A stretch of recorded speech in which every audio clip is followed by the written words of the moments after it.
Yo, what's up guys? Welcome back to the channel. In today's video, we're going to talk about how to update your personal profile information on Nerdwallet. You want to make sure that your Nerdwallet profile reflects your latest info.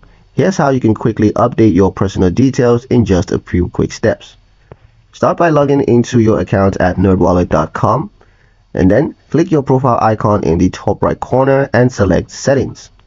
Under the account info section, you're going to see your personal information like your name, email, and phone number.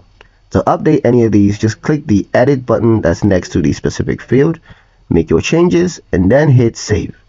To change your phone number, you may be asked to verify a code that's sent to the new number for added security.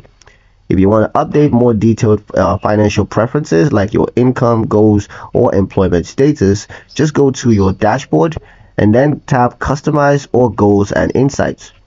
Updating your personal info helps Nerdwallet to deliver more accurate credit monitoring, tailored recommendations, and smarter financial insights.